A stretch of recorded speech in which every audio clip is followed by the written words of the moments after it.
la clase pasada. Bueno, igual nomás. Creo que no les pasé luego todavía. Ay, ¿dónde lo puse? Trastornos de ansiedad.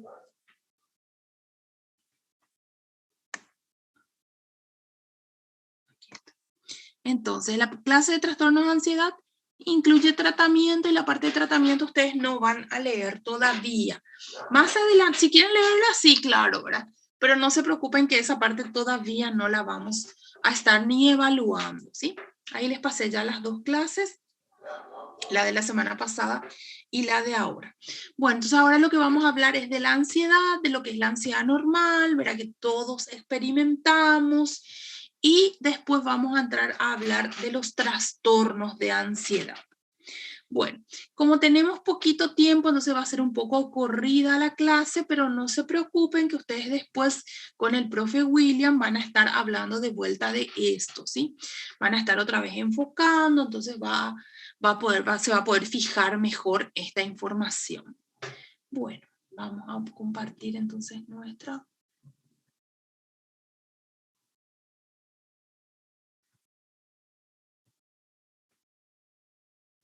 ¿Dónde está la clase? Voy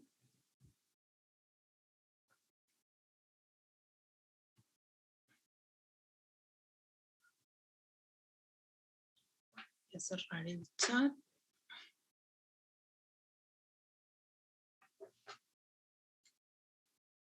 Ahí está. Bueno, antes de entrar en los trastornos propiamente, vamos a hablar un poquito de lo que es normal primero, ¿verdad?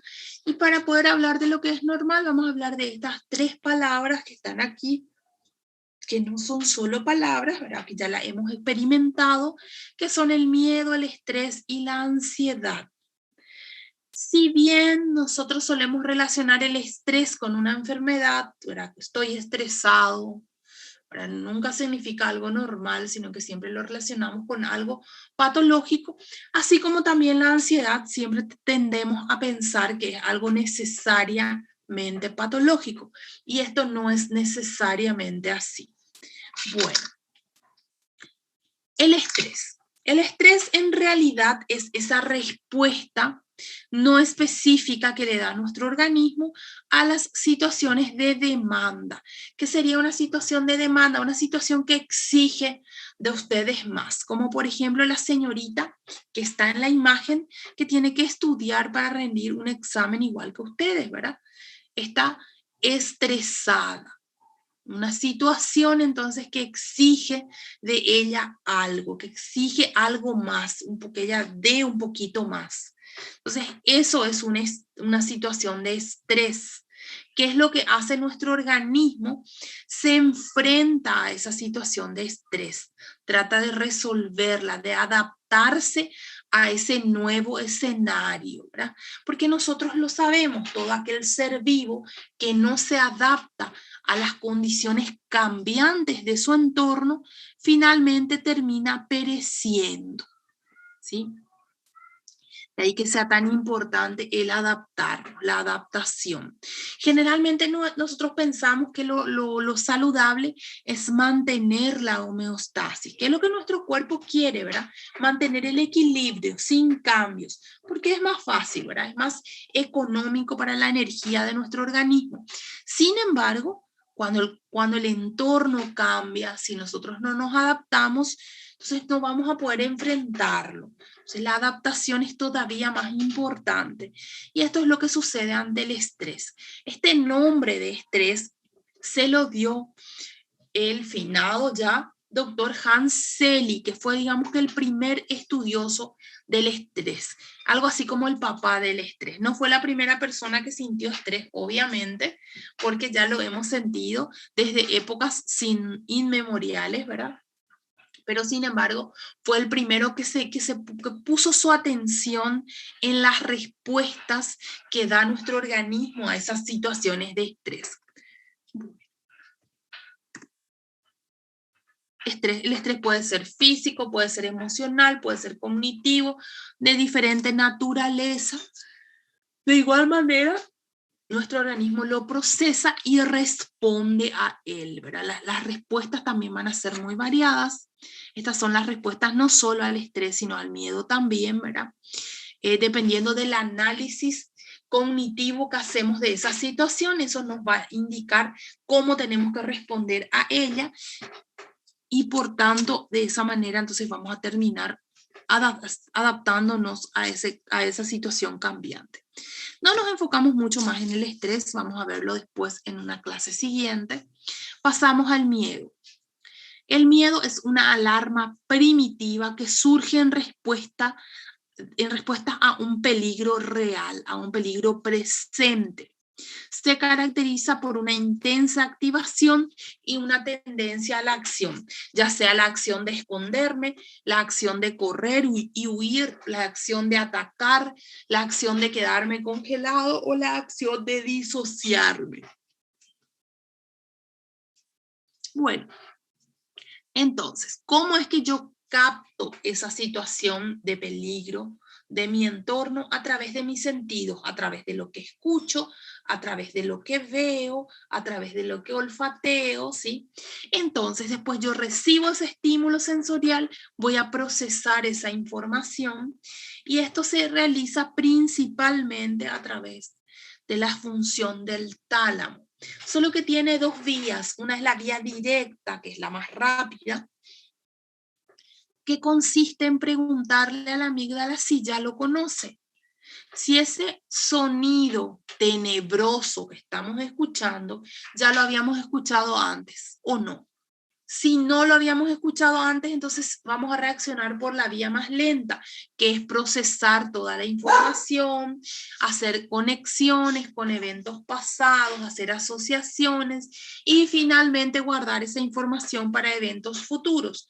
La vía más rápida es preguntarle a la amígdala si ya la conoce y si ella nos dice sí, ya la conocemos. Ya habíamos escuchado este sonido antes y es el rugir de un león, por ejemplo. O sea, ya sabemos cómo tenemos que reaccionar porque ya lo hicimos antes, ¿sí? Entonces, en líneas generales, lo que muestra este cuadro tan aparentemente complejo es cómo las distintas estructuras de nuestro cerebro se comunican entre sí y procesan esa información obtenida a través de nuestros sentidos para finalmente, y ahí nos vamos a los cuadritos azules, para finalmente responder. Bueno, y ahí vemos que podemos responder con huir o atacar, que también respondemos con una expresión facial de miedo, la cual identificamos independientemente de nuestra cultura, ¿verdad? Todos somos capaces de darnos cuenta que otra persona está con miedo por la expresión en su rostro, independientemente de si esa persona sea de Paraguay, sea del Congo, sea de la China, de donde fuere. Viene también acompañada esta respuesta con una hiperventilación, que más adelante vamos a ver por qué sucede, ¿verdad? Tenemos incremento de la frecuencia urinaria y defecatoria, bradicardia, úlceras, taquicardia, sudoración, dilatación pupilar y una serie de respuestas hormonales desencadenadas por el estrés que involucran principalmente al cortisol. Bueno, ahora hablemos un poquito de la ansiedad. La ansiedad no necesariamente es algo patológico, es una emoción psicobiológica básica que surge en respuesta justamente ante un desafío o una situación de peligro. Es, digamos, que la parte de respuesta emocional o cognitiva que se da ante el miedo y va a estimular en nosotros conductas apropiadas para enfrentarlo. O sea, permite que movilicemos todas nuestras capacidades en pro de defendernos o de enfrentar esa situación de riesgo. La ansiedad normal acompaña el proceso de crecimiento individual, a cambios y nuevas experiencias que se fueron dando y se van a seguir dando a lo largo de nuestra vida. Se van a permitirnos enfrentar a esas situaciones y ir posteriormente adaptándonos a estas de manera eficaz, ¿verdad? Esto es lo mismo que el cuadrito anterior. Yo recibo el estímulo sensorial, pasa por el tálamo hace la vía corta, si es que ya lo conocemos, o la vía larga, si no lo conocemos, mediada por la acción de la corteza, en donde se da la percepción, el análisis, la relación con experiencias previas, la síntesis para que posteriormente pase dos cosas. Uno, motive conductas defensivas, y dos, almacene en la memoria para que la vez siguiente en la que yo tengo contacto con el mismo estímulo, yo le pueda preguntar, al preguntarle a la amígdala, esta me diga si lo conocemos, ya lo escuchamos o lo vimos o lo sentimos en la vez anterior.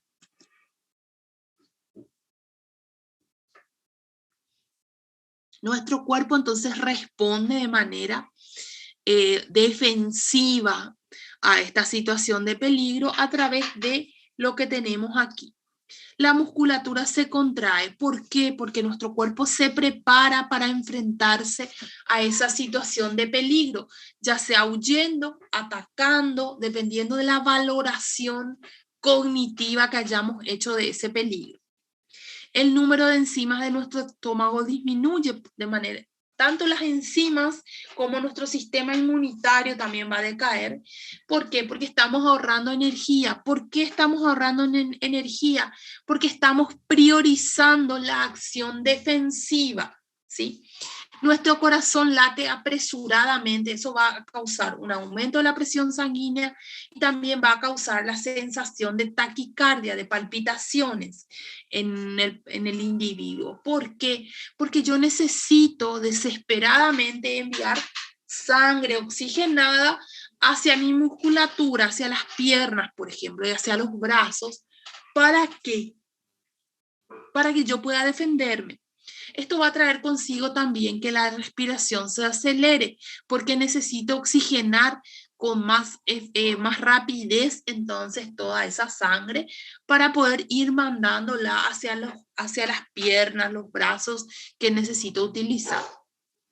Nuestras pupilas se dilatan también. ¿Por qué? Porque yo necesito aumentar mi percepción visual, necesito aumentar mi campo visual porque yo estoy ante un peligro inminente, ¿sí?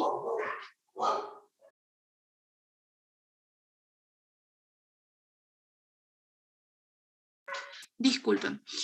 Bueno, entonces, toda esta respuesta fisiológica normal se puede dar también en la ansiedad patológica o anormal, solo que en este caso esa respuesta no va a ser, está acá ella. Disculpen que mis perros están ladrando y no quiero que les entorpezca la clase, por eso estoy tratando de que no lo hagan. Bueno, entonces toda esa respuesta fisiológica normal que yo mencioné recién, quiero que la recuerden, porque van a ser esos mismos síntomas lo que vamos a ver en contextos patológicos, solo que ya no va a ser proporcional a lo que lo desencadena, ¿sí? Vamos a ver enseguida. Y en ese sentido vamos a describir lo que es la ansiedad patológica. La ansiedad normal, ya lo dijimos, surgía en respuesta al miedo y nos permitía entonces ocuparnos y enfrentar esa situación de riesgo, movilizando todas nuestras capacidades y recursos. La ansiedad patológica, en cambio, nos paraliza, nos bloquea, nos impide enfrentar esas situaciones de riesgo. Es una respuesta exagerada tanto en duración como en intensidad y no necesariamente va a estar desencadenada por un peligro real. A veces ese peligro es un peligro futuro, lejano, improbable, no irreal, sí, sino improbable. Puede resultar incapacitante, ya que va a impedir que nosotros nos desempeñemos con efectividad, con eficiencia, con normalidad. Cuando hablamos entonces de anormalidad en cuanto a la ansiedad, estamos hablando de, punto número 1, una disfunción cognitiva. O sea, al hacer el análisis del peligro, yo lo hago de una forma desproporcionada, ¿sí? Dándole a lo mejor demasiado valor a situaciones que no son realmente peligrosas. Hay un deterioro del funcionamiento porque va a terminar afectando mi actividad. Hay una persistencia, ya no existe tal peligro, sin embargo, mi cuerpo está respondiendo como si ese peligro estuviera aún allí. Responde también a falsas alarmas, estímulos que no necesariamente tienen que ver con el peligro real conocido. ¿Por qué pasa esto? Porque nuestra amígdala está hiperactivada, está hiperfuncionante. Entonces, cuando yo recibo un estímulo, le pregunta a mi tálamo, a mi amígdala, ¿la conoces? Y antes que termine la pregunta ya dice sí, es peligrosa, y reaccionamos. ¿Sí? Más o menos así, digamos que sería como se da. Hay una hipersensibilidad a los estímulos con una intensidad por debajo del umbral. Sin embargo, nuestra amígdala ya responde como si fueran un peligro grave, grande, inminente. Aunque la ansiedad se puede presentar y valorar como un síntoma aislado, lo normal es que se presente dentro de un grupo de síntomas o síndrome ansioso, que va a incluir otras manifestaciones como lo son los síntomas motores, síntomas fisiológicos y síntomas psicológicos, muchos de los cuales ya hemos descrito previamente. Aquí tenemos algunos de estos síntomas.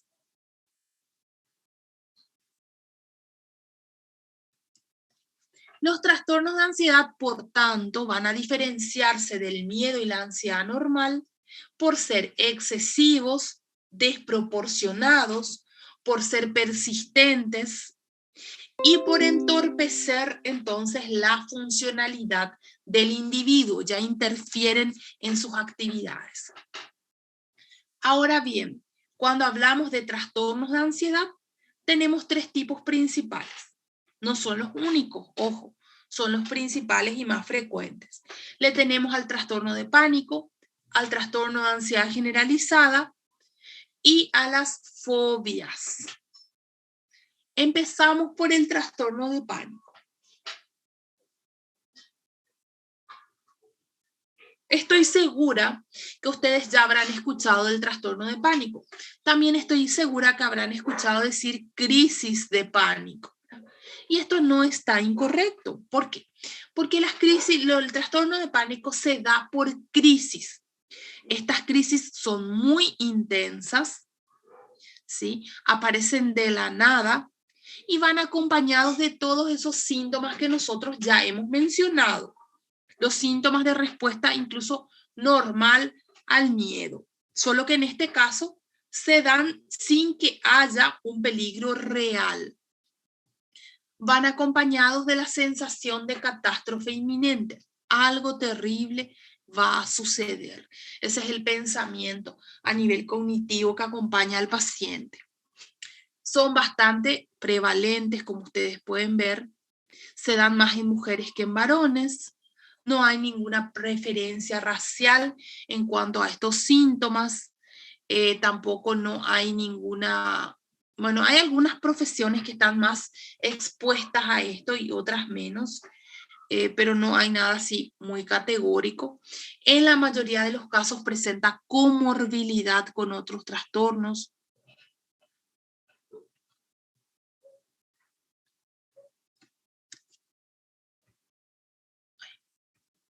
¿Qué es esto? Ahí está. Bueno, gente, eso me pasó porque estaba leyendo unos mensajes que me enviaron los compañeros. Yo voy a volver a llamar la lista al terminar la clase, no se preocupen.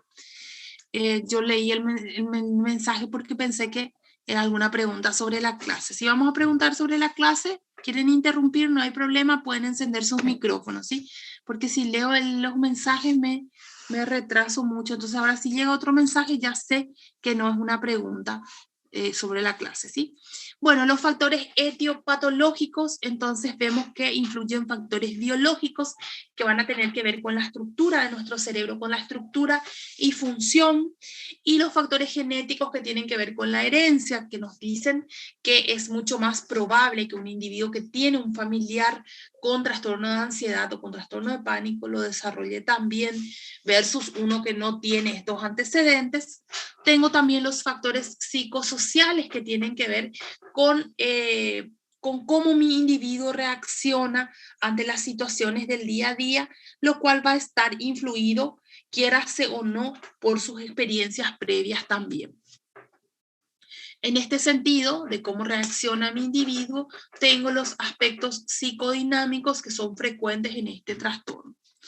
Cuadro clínico, lo usual es que se presenten crisis intensas con una descarga neurovegetativa importante, que aparecen de la nada y que duran poquito tiempo. Puede el paciente tener una crisis a la semana o puede tener 2 a 3 crisis en el día. Eso es muy variable de un individuo a otro y eso me va a hablar a mí de la gravedad del cuadro. ¿Sí? Generalmente el primer episodio no suele tener relación con ningún desencadenante. Posteriormente, en cambio, sí suele estar relacionado con ciertas situaciones puntuales que el paciente hace asociación con ellas, ¿verdad? No necesariamente que sean las desencadenantes. Aquí tienen los criterios diagnósticos y fíjense los síntomas, cuando ustedes después los analicen mejor, van a darse cuenta que son los mismos que ya habíamos mencionado en la respuesta normal. Bueno, siempre importantísimo descartar que los síntomas se deban a uso de sustancias o alguna otra enfermedad médica, porque esto suele pasar bastante. Diagnóstico diferencial, entonces, para el diagnóstico diferencial es que me voy a basar justamente en los métodos auxiliares de diagnóstico de manera a ir descartando el origen orgánico de estos síntomas.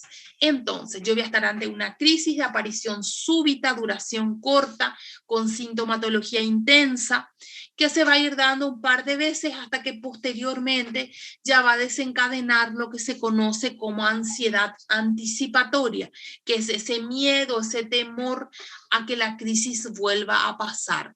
Con el transcurrir del tiempo, esta ansiedad anticipatoria se va a transformar en lo que se conoce como agorafobia, que vamos a ver al final de la clase. Pasamos al siguiente, que es el trastorno de ansiedad generalizada. En este caso estamos ante un individuo que siente ansiedad y preocupación excesivas y persistentes. O sea, todo el tiempo. Va a haber momentos en donde este individuo va a estar mejor o igual, dependiendo de las situaciones que estén sucediendo a su alrededor. Pero en líneas generales, todo el tiempo parece temeroso o asustado o a la espera de que algo negativo suceda. De vuelta, es más frecuente en mujeres que en varones, tiene una alta comorbilidad con otros trastornos mentales. Tenemos los mismos factores etiopatológicos que veíamos en el trastorno de pánico. Hay factores biológicos, factores psicosociales, factores genéticos, entonces que también van a tener una influencia en el desarrollo o la aparición de este trastorno. Luego tengo mis criterios diagnósticos, que en líneas generales los síntomas acompañantes van a ser los mismos que veíamos previamente. Siempre es importante descartar también que se deba a algo orgánico, ya sea un trastorno orgánico propiamente dicho o al consumo de algún tipo de sustancia. Los síntomas, las características esenciales son ansiedad, preocupación sostenida y excesiva y algunos síntomas fisiológicos. Vamos a estar ante tensión motora, hiperactividad autónoma y vigilancia cognitiva persistente. El diagnóstico diferencial puede ser cualquier otro trastorno de ansiedad, puede ser algún trastorno, alguna alteración endocrino-metabólica, algún trastorno depresivo. Siempre es importante descartar abuso de sustancias y descartar depresión.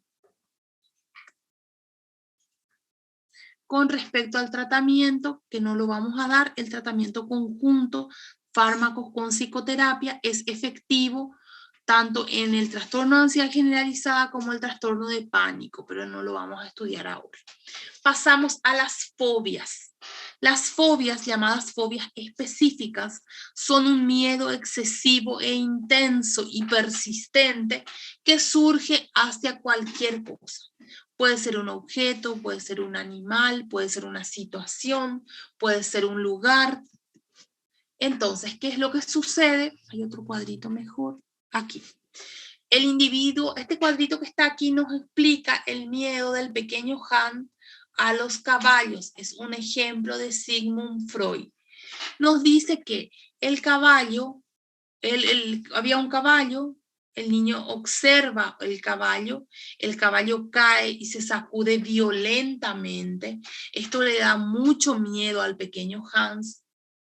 Y luego lo que pasa es que desarrolla ese miedo intenso y aprende, guarda en su memoria, guarda en su amígdala, que el caballo es algo que le da miedo.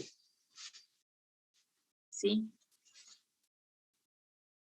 Luego tenemos que, como le da miedo el caballo, él va a evitar irse a cualquier lugar donde haya caballos, porque ir a estos lugares le va a dar mucho miedo, le va a dar mucha ansiedad, aunque no se encuentre necesariamente con ningún caballo. Entonces va a aparecer, después de la respuesta aprendida de miedo, aparece la conducta evitativa. El no irme a lugares donde hay caballos me va a generar una tranquilidad, eso va a reforzar mi conducta evitativa y eso es en lo que consiste una fobia.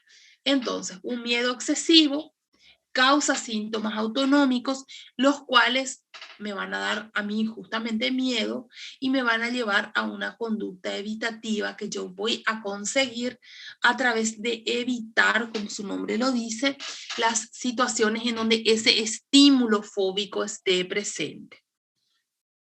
Estos son trastornos bastante frecuentes en la población general. Incluso es de los trastornos mentales más frecuentes en mujeres, el segundo más frecuente en varones. Suele haber mucha comorbilidad entre otros trastornos mentales, así como también otros trastornos de ansiedad, perdón, así como también con la depresión.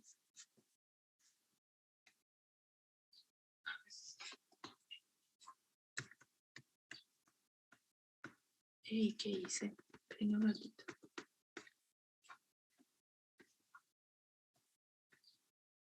Bueno, aquí tienen los distintos códigos. Puede ser a casi cualquier cosa. Fíjense, animal, entorno, sangre, situacional. Puede ser casi a cualquier cosa que esto suceda. Entonces, siempre hacer mi diagnóstico diferencial, eso es muy importante. Luego tenemos la agorafobia, que es una forma de fobia también, que en la mayoría de los casos es una complicación del trastorno de pánico, no en todos los casos, pero sí en la mayoría. ¿En qué consiste la agorafobia? Consiste en que el paciente de ustedes va a tener miedo a ir a cualquier parte por temor a pasar mal. No es algo delirante, o sea, el paciente no les va a contar una situación de peligro imposible, sino que él siente temor a que algo malo les suceda. Siempre es importante diferenciarlo de la claustrofobia, porque la claustrofobia solo se da en lugares cerrados en donde el individuo siente que va a ser difícil de escapar. En cambio, la agorafobia puede darse en lugares cerrados o lugares abiertos. Cualquiera, puede ser un supermercado, puede ser un banco, cualquier lugar. Y esto se da entonces de forma repetitiva hasta que finalmente, en casos extremos, el paciente ni siquiera sale de su casa.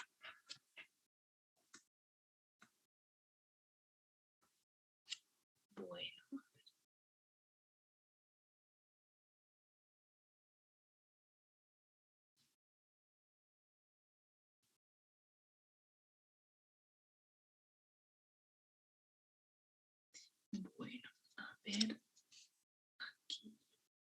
Cuando estamos ante un trastorno de ansiedad, siempre es muy importante que ustedes piensen y descarten un trastorno orgánico y también el trastorno por consumo de sustancias, ya que hay algunas sustancias, incluso farmacológicas, que pueden causar síntomas parecidos a los síntomas de ansiedad y que fácilmente se pueden confundir con un trastorno de ansiedad. A ver, voy a enviarles nuestro cronograma, esto yo ya les envié en las primeras clases, pero están modificados con las fechas en las que dimos los distintos temas. ¿Sí? Aquí me paso.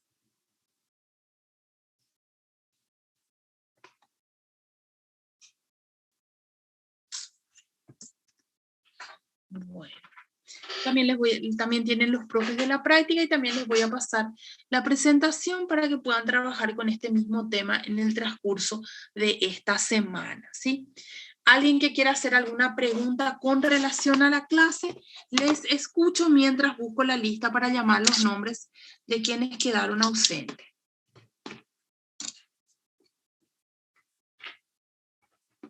Bueno, voy a empezar a llamar la lista, en tanto, si alguien tiene alguna pregunta, al terminar la llamada pueda hacerla. No. María Campos. Presente, prof. Mario Cuevas.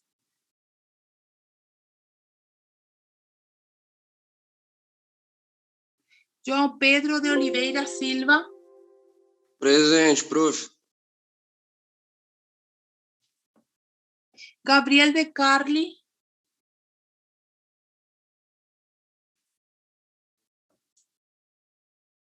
Víctor Daniel Domínguez.